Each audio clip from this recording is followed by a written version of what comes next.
Welcome back, everyone. This is a response video from Vinyl Community's very own, the Professor James Griffiths. And he had a great video in which he talked about great comebacks.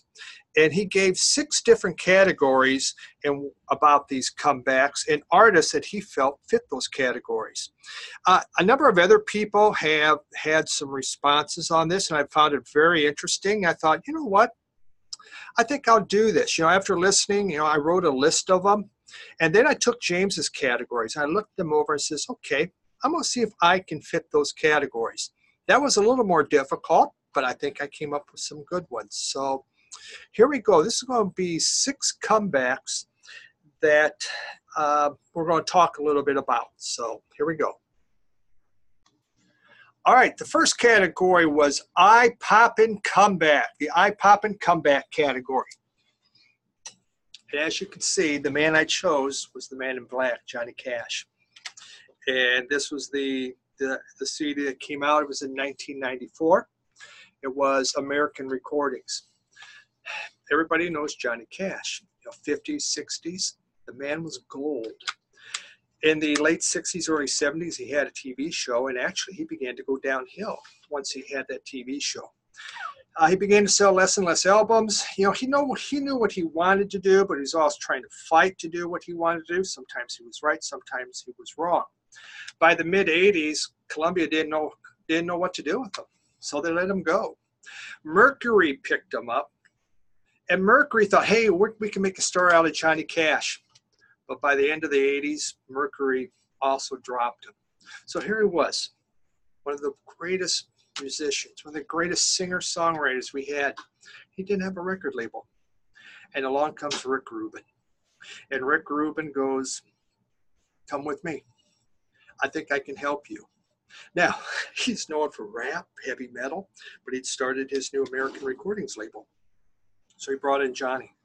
And they looked over songs, and they went to Johnny's living room. And in that living room with Johnny and his guitar, maybe an air musician or two, he began to play songs, and a variety of songs.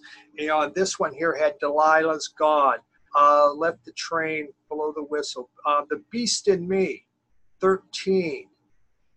He had, Bird on a Wire, but then like Tennessee Stud, Oh Bury Me Not. So there was contemporary songs, but there's also old folk songs. This won the Grammy for Best Folk Album of the Year, not country, Best Folk Album of the Year.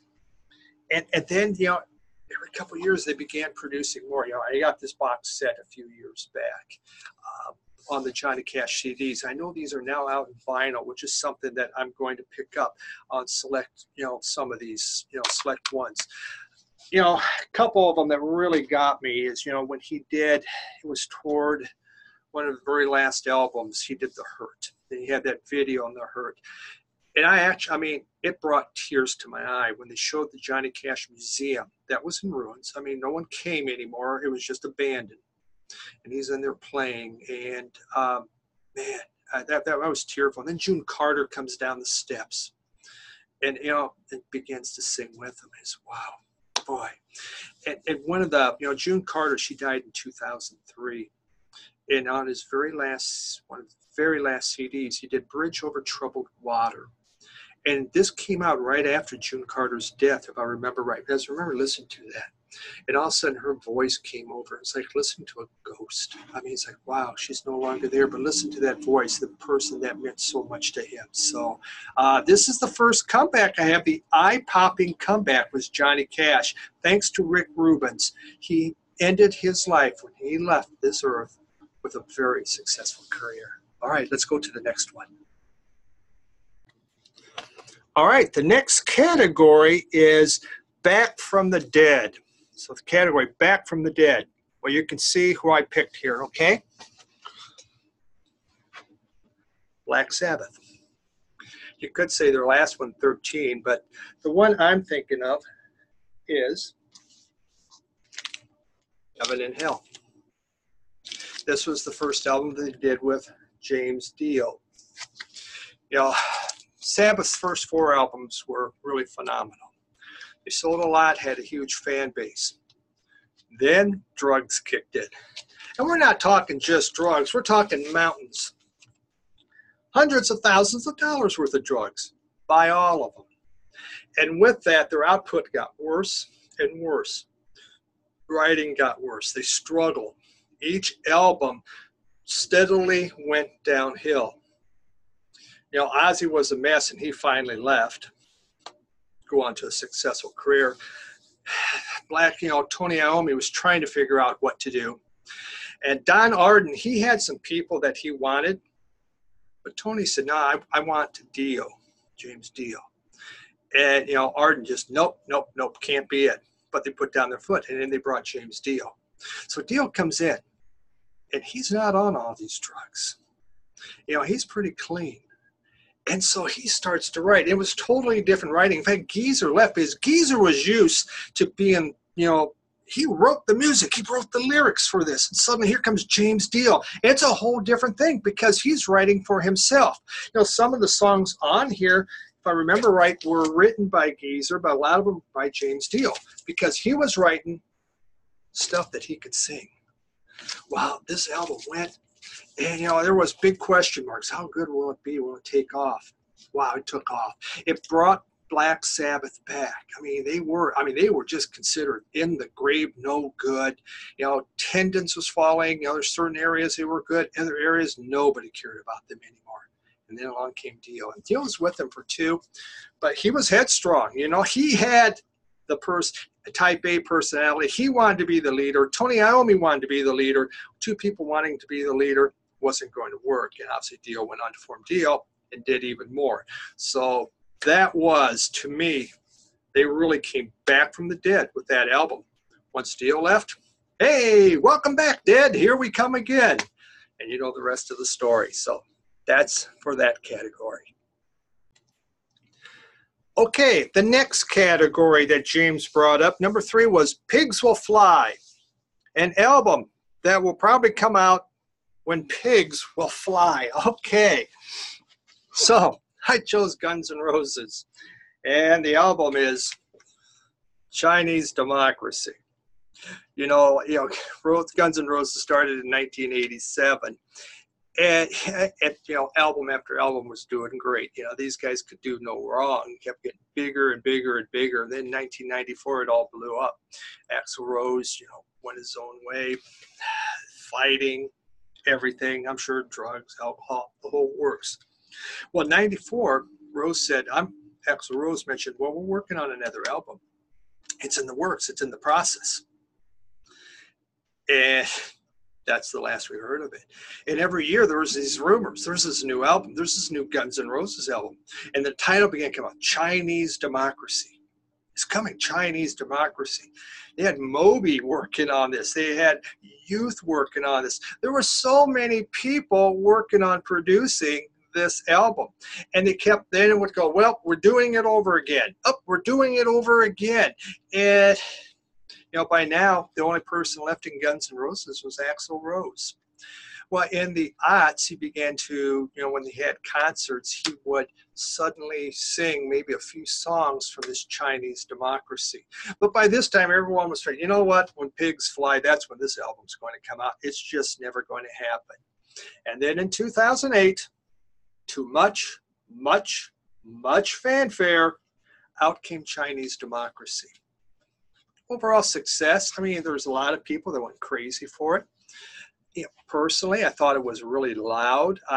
You know, when you look at the early Guns N' Roses, I thought it was more defined. The guitar work was better. It was more intricate than what I heard on here. And this was just kind of a louder, more obnoxious Guns N' Roses. But the only person on there was Axl Rose.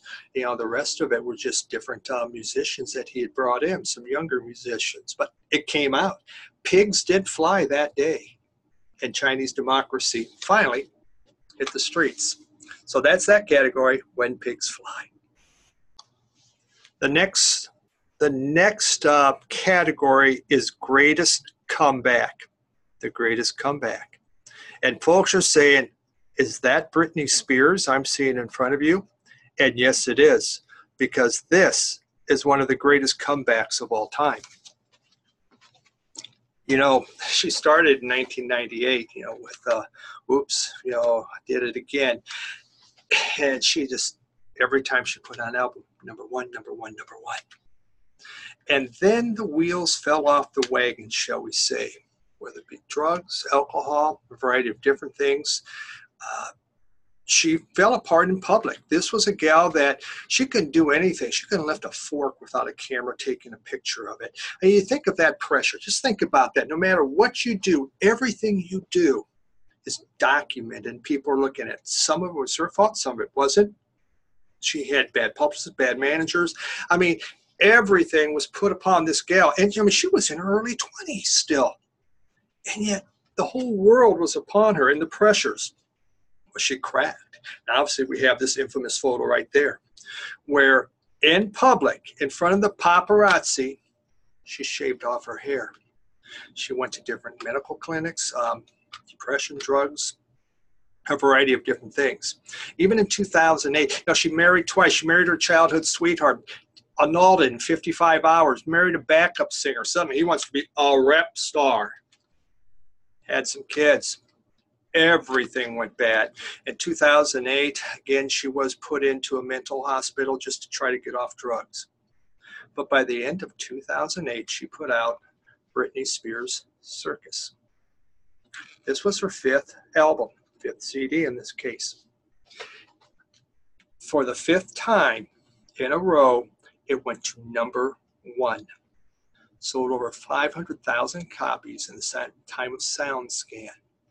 She has the record as the youngest artist to ever have 5 number one hits albums in a row. Ladies and gentlemen, that is what you call a comeback. Coming from being one crazy lady that we, as the public, kind of enjoyed watching. Watch this meltdown. You found her on every single magazine. And she comes back and does this. And guess what? Her other CDs, number one. Number one. That's pretty good. Britney Spears, the greatest comeback ever. Okay, the next category is long overdue or the inevitable comeback. Actually, there are a lot of people that fit into this category. I'm going to talk about two, but one in particular. You know, you can, if you notice the cover art there, you know who I'm talking about. And we're talking Santana, all right? And that comeback album was Supernatural, where Rob Thomas came in and did Smooth with him. Now, you know, Santana started in 1966. You know, they were a Latin-infused band. When Woodstock happened, they played in Woodstock, and they got notoriety, and suddenly they were the band, the it band. And so you look at the, you know, from 67 to about 72, they put out a lot of great albums, one after another, great music, you know, with this Latin feel that I have a total passion for. Then after 72, they weren't selling as well. Began to go downhill some, not doing as good. I believe around 82, they had Z-Bop. They had some more, but nothing would sell. By the 1990s, they were done. It was toast. They quit making music. 7-year hiatus. I mean, they didn't know what to do. They were inducted into the Rock and Roll Hall of Fame in 1998. That brought them back out. People saw them again. They played at the Rock and Roll Hall of Fame. People heard them. And suddenly, a lot of the young artists were interested in, man, I would like to do something with this group. And so there we have. Out came this, Supernatural. You know, and you have on here Lauryn Hill, Rob Thomas, Everlast, Dave Matthews. People were lining up to play with Santana because they knew their music and they wanted to see them become successful. Within 18 weeks, this was number one in the charts, and it just kept going and going and going. So it was definitely one of those biggest, inevitable comebacks, and one that many people were happy to see. You know, the other one I want to talk about and show, we won't talk about as much, was Lou Reed. And he did, you know, this is New York. This is my all-time favorite Lou Reed album, by far. I love this. Everything's good on here. But in the 80s, I mean, Lou Reed was lost. I mean, he was all over the place doing different things. It's just, it's like if something were to go good, he would probably just ruin it because he's Lou Reed. And so, he began losing fan base. He had fans that were hoping that, hey, maybe this is going to be it. But then in 89, he came out with this, Dirty Boulevard. And to me, there isn't a bad song on this. It's one of those songs where I sat and I listened to all the lyrics. I read the lyrics. I spent time loving this album, and to this day I love it. So that was a great comeback from Lou Reed. After this, he did songs with Drella, with John Cale. Masterpiece in my personal opinion on there. So those were my two inevitable comebacks. All right, got one more to go here. All right, our final one is the misguided comeback. A comeback that probably maybe just should not have happened. All right, there we got it. There's Iggy Pop. That's Iggy and the Stooges. And I chose The Weirdness, okay? This came out in 2007. It was kind of exciting. Oh, man, Iggy Pop, he's going to put out a new CD. And they tried to bring back the power of the Stooges. But the Stooges was a bunch of young guys, snotty, didn't care about anything. It's just like, screw you, world, here we come.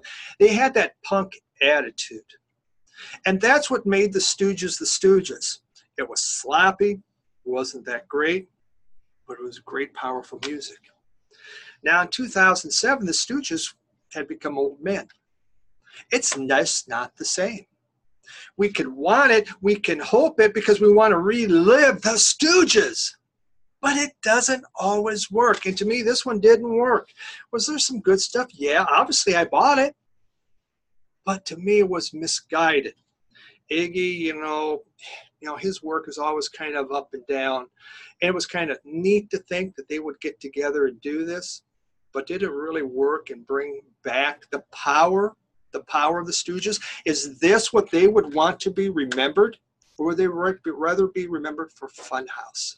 This wouldn't put them in the Rock and Roll Hall of Fame, not like the early stuff. So to me, that was the most misguided comeback. So there we have it. 6, well, all right, 7, got to add 1. To me, comebacks. Some were good, some were bad. There's many more out there. This is a really interesting thread. If you haven't looked at it, pull up James Griffiths' channel. 1.4 thousand of you follow him. So all of you must be listening to it, but it's really neat. And then there's just a Jeff Partee does a really good one too. I really enjoyed that. And I've been looking at some others. So please take a look for those threads. It's really interesting. Everyone's kind of thought and take, and this is mine. So I appreciate you watching. Everyone have a super week. Thank you.